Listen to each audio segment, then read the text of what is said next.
This is Goku-san DBZ, and welcome back for a new collections video. This time, we're looking at my Super Nintendo collection, but I'm also including my Super Famicom games in with it, as it's the Japanese version. But with that said, first up of the Super Famicom games I have so far, we have Street Fighter 2 Turbo, all-time classic, of course, fighter. Also, we have Yu Yu Hakusho 1 and 2, which are, of course, fighting games that were released exclusively to Japan only, so strictly for the Super Famicom. Which sucks, but still, very interesting games, and it is an interesting console which I only more recently started getting into collecting here and there. Also, this is, of course, Yoshi's Island. Personally, I really like the coloration and artwork on the Japanese art put on the cartridge. I think it's pretty cool. Also, in general, I just like the cartridge design better. Also, Donkey Kong Country 2, Diddy's Conquest, which is a superb game. As I've said over the years, it is arguably my personal favorite of the Donkey Kong Country series. Next up, Rockman 7, also known as, of course, Mega Man 7, which is a great classic, probably one of my preferred original Mega Man games, along with Mega Man 8 for the PS1. Also, Rockman Soccer, which is a very unique game, I will say, by far. Definitely interesting compared to some other games out there. And there weren't actually many soccer games, keep in mind, also back in this time period, so there wasn't much competition. Also, Rockman X, which is an, of course, all-time classic, as Mega Man X is my favorite 2D platformer of all time, as I've stated more than once, and my favorite in general Mega Man game of all time. Also, Rockman X2, which is by far the best way to get Rockman X2 and 3, because the prices are absurd for the American versions. And of course, Rockman X3, which is great, and I highly recommend checking out. If you've never played and you have like the Legacy Collection, check out these games, as they are definitely classics in my opinion. The difficulty is a bit higher on it, keep in mind. First up of the official American. Now sadly this one is not in great condition, but I did get it dirt cheap, though, at a flea market a few years back. I think I got it for something like $3 or $4, which isn't too bad overall. Of course, this logo means it's not necessarily going to be the best quality made, keep in mind, but it is a classic Spider-Man beat-em-up game. Obviously, this run revolves more around the animated series, as they use Spider-Man the animated series, actual like Venom design, as well as Doc Ock and everything. So that is appreciated, being a big fan of the original animated Spider-Man series. Also, of course, one of the greatest games of all time, obviously, Street Fighter 2 Turbo. Always did find it kind of funny, though, the way Sagat looks like he was just, of course, knocked out by E Honda, which I find kind of weird. But whatever. Next up, we have Super Street Fighter 2, which arguably is definitely inferior version from Street Fighter 2 Turbo, as it having turbo mode stuff makes it, I think, age a lot better, at least in game speed and everything, and this is just inferior in my opinion, at least in the domain of speed of gameplay is just so slow and sluggish, it's ridiculous. This game has definitely not aged the greatest, but it still has a nostalgia, and the fact this was the introduction of course, Fan favorites like Cammy, of course, also the debut of T-Hawk, as well as DJ, and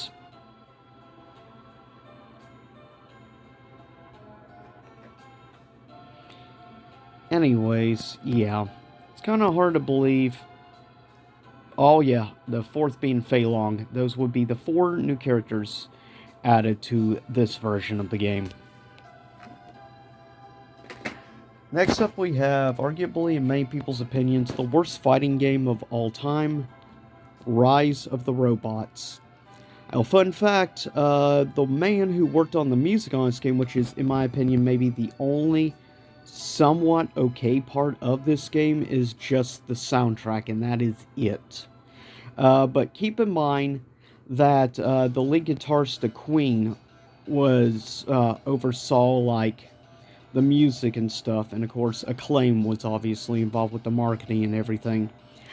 But in my opinion, this is not the absolute worst fighting game of all time. In my opinion, definitely in the top 5 worst fighting games ever made. But I would give the worst fighting game of all time spot to possibly Criticom, and not Rise of the Robots. Though Rise of the Robots is the better well-known one of the two. Also, go back in time to back when we had the original Star Wars trilogy games, of course, released on Super Nintendo. Arguably some of the hardest side-scrolling 2D games of the 4th console generation. Easily some of the absolute hardest, toughest nails games. Now, there were cheat codes you could use for stuff like Infinite Lives, which, to be fair, is the only way I was able to ever beat Super Star Wars. I had to use an Infinite Lives cheat, because the game is insanely hard. I would put him, for me personally, probably top 10 hardest games of all time that I've personally played. But still, the soundtrack is one of the things that makes up for the hard gameplay. I do think that the soundtrack is superb. Also, I gotta admit, I appreciate the great artwork they use for the cover art of the cartridges. I mean, look at that beautiful coloration and art for Empire Strikes Back. That is some great, good quality, I think. The coloring, just the position of all the characters and everything in the picture is superb. And then, of course, the last of, obviously, a trilogy, Super Star Wars Jedi, or rather, yeah, Jedi, or Return of the Jedi, which arguably is my least favorite. I will pretty much always go back to the first game more than any of the others. But with that said, yeah, as you see, of course, I have protective cases as you can buy them in bundles on eBay, which is a good way to go about it. Next up, we have one of the all-time greatest, probably, beat-em-ups of all time, in my personal opinion, that being, of course, the classic Final Fight, though I admit, there's part of me that still likes Streets of Rage a little bit more, but Final Fight holds a special place as, of course, this is where Mike Hagar came from, as well as the franchise where many other future fan-favorite characters in Street Fighter would come from, such as, of course, specifically characters like Poison, Hugo, Guy, Relento, and many others. And yeah, as you see there, that says Capcom USA. Also, of other classics, look at the time period. Look no farther than the first actual full 3D game that was released on the Super Nintendo, which is still hard to believe, though they had to use a special chip in order to play this on the Super Nintendo, but it is still a game I will occasionally here and there go back to play, and even though it's very sluggish and doesn't look great, still it has a heavy nostalgia for me personally, as Star Fox is probably in my top 5 favorite Nintendo franchises of all time. I've always, I think, loved Star Fox more than most people I've ever known. Unfortunately, it sucks. I think Star Fox is underappreciated overall. Though it was definitely ahead of its time compared to many other games, even if it hasn't aged as well. Also, looking at a few other things, arguably my personal favorite racing game on the Super Nintendo, that being the original classic F-Zero, which I tell people constantly, if you've never played F-Zero, play it. In my opinion, it is better. It plays better overall, and I prefer just the overall designs of F-Zero over Super Mario Kart, the first of the Mario Kart series. I like it, but I feel F-Zero is just superior to it. But to each their own. And luckily, if you're curious about F-Zero, you can get this game pretty affordable still. Compared to Super Mario Kart's prices, you can get this for probably a third of the price. So, I think it's the smarter route to go, personally. Next is, in my opinion, one of the most underappreciated games on the Super Nintendo. Is it simplistic? Yes, but nevertheless, I still love it for what it is. And that is Final Fantasy Mystic Quest. Final Fantasy Mystic Quest would be the second ever Final Fantasy game I would ever play. My first was Final Fantasy III, aka Final Fantasy VI. And that was a great way of being introduced to the franchise. But personally, I found myself on occasion, here and there, going back and replaying this game. I don't get the hate it gets. I get it. It was very dumbed down RPG, but still, I like the game for its simplicity and the fact you could beat this game easily, probably within 10 hours, no problem at all. Compared to most other Final Fantasy games, that is very short, but it doesn't bother me. I like occasionally having a bit more linear gameplay, and I actually appreciate, and the music in this game is superb as, by the way, the music playing in the background of this video is the soundtrack to Mystic Quest.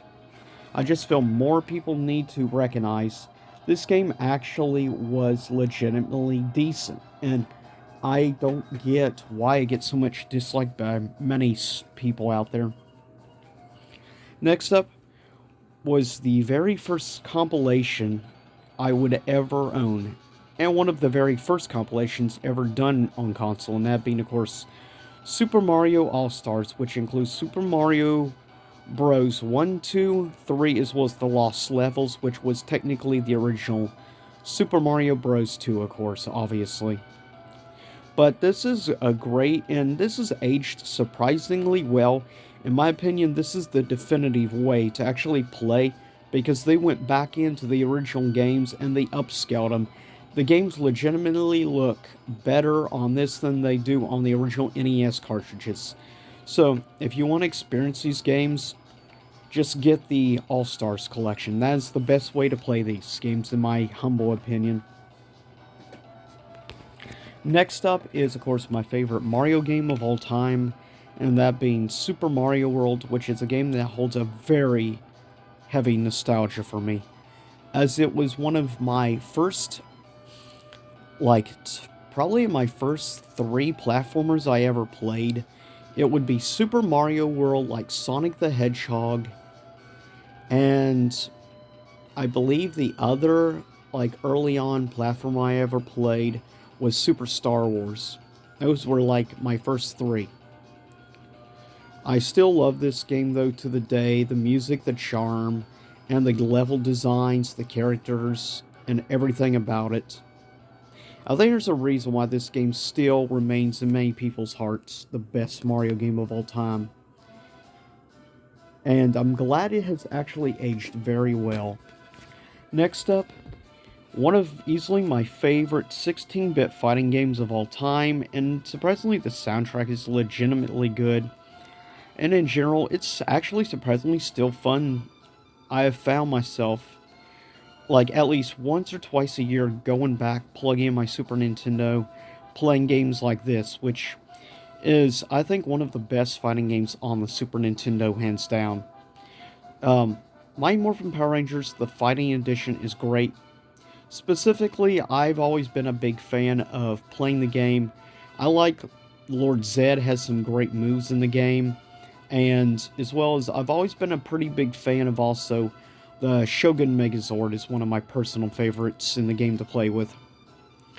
But with that said, it is fun, and the final special boss of the game is actually Ivan Ooze, interestingly enough. But yeah, I think more people need to give this a shot. This was the only fighting game us Power Ranger fans pretty much had up until Battle for the Grid. Next up is, I think, one of the most underrated, great, in my opinion, maybe my number one favorite boxing game of all time, with Super Punch-Out. Unfortunately, it got overshadowed by another game that was released the exact same day, and that being the original Donkey Kong Country from Rareware.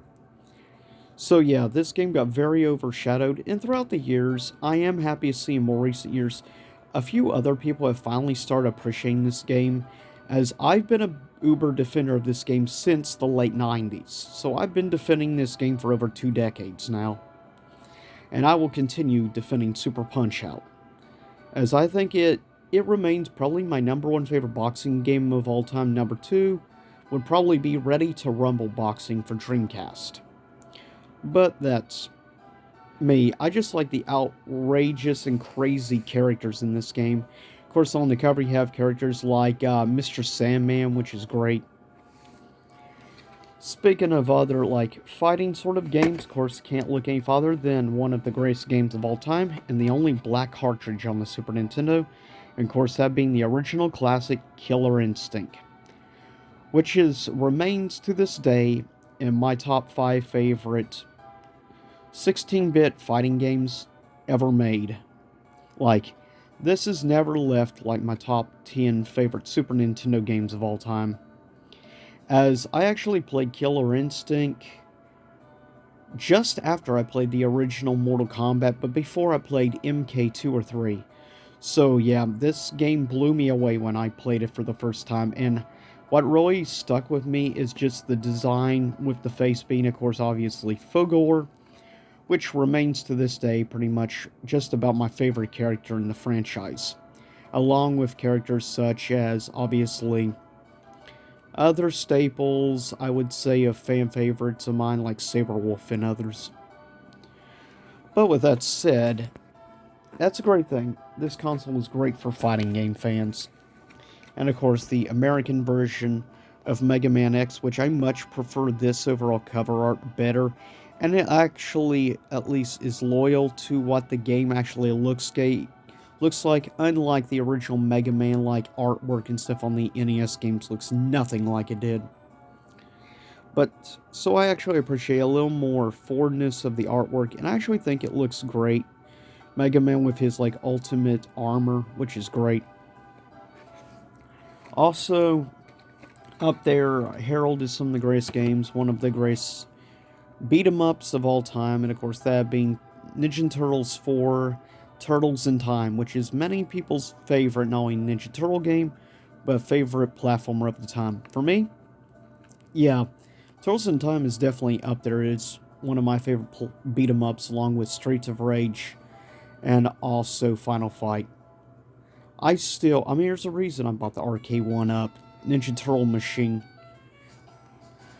Arcade 1-Up cabinet, because of how much I love this game. This was the main reason, though it is nice to play an arcade-accurate version of the original TMNT.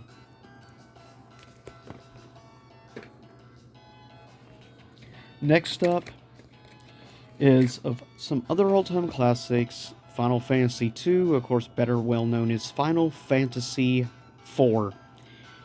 Very simplistic, but at least it gets it across, and I do kind of like the classic art logo. And of course, this was actually back before, when Square was just Square, before it even became known as Squaresoft, which would be, however, would be changed to Squaresoft when this would be released. Of course, my very first JRPG of all time, and it remains one of my favorite RPGs of all time, along with remains in like my top 5 favorite Final Fantasies of all time. Nostalgia factor is very heavy when it comes to this game, and the fact that it did create one of probably the greatest Final Fantasy villains of all time, that being, of course, Kefka, the Joker of Final Fantasy. Though, if Joker had god powers, is the best way to describe Kefka. because he loves chaos. Next up, we have, of course, an all-time classic side-scroller, part of the known as early era of the Metroidvania series. Many people's opinions, arguably, this is the greatest Metroid game ever made. Some people will argue for Metroid on the NES. Most people will argue for Super Metroid on the Super Nintendo. This is in my top 3 favorite Metroid games, but my number 1 remains Metroid Prime on the GameCube. I just love the overall gameplay and everything, and I think it is superb. I would probably put this maybe in second place, and right behind it, Metroid Fusion for the GBA. But with that said, yeah, if you ever get a chance to play Super Metroid and you haven't, do yourself a service and do it. Of course, can't forget, arguably, for many years, it was my favorite Zelda game, and remains in my top 3 favorite Zelda games of all time, as Zelda is my favorite Nintendo franchise of all time. A Link to the Past remains one of the greatest, I think, action-adventure games of all time. Definitely from the 16-bit era, one of the greatest soundtracks of all time, and overall, like, in my opinion, I still like this game more than any of the N64 games. The only game I put over this predominantly is Wind Waker. This game tends to go back and forth with Twilight Princess between 2 and 3. Now, with that said, last are ones I have regular cases for. Some of them are technically just the original boxes in plastic casing and stuff. Has some interesting ones, though. First up is Mario is Missing, which is an interesting educational game that you're learning about other countries and things. And the same with the other educational game, which you learn about different time periods. And, of course, Mario's Time Machine. Both very unique and interesting games. And, yeah, I know most people hate these games. Personally, I like them. I think they have a certain charm to them that I feel is missing in most attempted educational games nowadays. It is cool when you can make a game that teaches you stuff and make the kids actually not mind learning. That's a great and smart way to sneak teaching to kids. Make them have fun with it, and this was a good way. As well as like the Typing Mario game that I played back on the, I believe it was Windows 95 back in the day. Also, one of my all-time favorite puzzle games, and of course that being Yoshi's Cookie. Basically, of course, plays just like your standard, though with its own unique twist on things, which I actually appreciate. And yeah, I have always been a big uber fan of Yoshi's Cookie. One of my favorite puzzle games of all time. Next up is a game that is probably one of the more overlooked games of all time. And certainly I believe it, as I was able to find this complete in box, papers and everything complete, for like $25. So yeah, that says... Now the game is starting to go up now, but still, it is a surprisingly good, like I think, vanilla RPG. It's great for beginners. It has a charm, has good music, I think, overall, and I like the graphics aren't necessarily the best for the Super Nintendo, but still, I think a lot of the backgrounds actually are decently well designed, and in general, I just like it. And it is kind of weird seeing back in the day, like an early 16-bit RPG developed by actually Virgin back when they existed. But if you ever get a chance, check out Young Merlin. It is quite interesting, in my opinion. Second to last, of course, is Street Fighter 2 Turbo, but complete in box version. This is one of the only games I was willing to go out of my way to get a complete version of. Now, last but not least, technically I don't have it, but I got a big protective for, as this game remains, in my opinion, the gold standard of 16-bit RPGs, and it having like real time rather than being random encounter battles and stuff. I actually really appreciate the time mechanics are great, and of course the artwork being done by Akira Toriyama, creator of Dragon Ball, and as well as the one that did the artwork for the early years of Dragon Quest and many other games, which would influence an entire generation of manga and anime artists to this day. Yeah, for me, Chrono Trigger is pretty much the crowning jewel in my collection personally, as this game is arguably probably one of the most sought after RPGs of the Super Nintendo, so it's no surprise. And this game will continue holding a special place for me, probably forever, as it is one of the only games I went out of my way to, of course, get the DS port of, which I think is a legitimately solid port. But still, there's just something about playing this game on original Super Nintendo and everything. Maybe it's my bias because of being an uber, obviously, Dragon Ball fan, and Akira Toriyama is my favorite manga artist of all time, and everything, which heavily also influences my love, but this would be one of the games that would make me into a Square fan. But with that said, I'll see everyone next time. Same YouTube time, same YouTube channel, and Happy Christmas, everyone.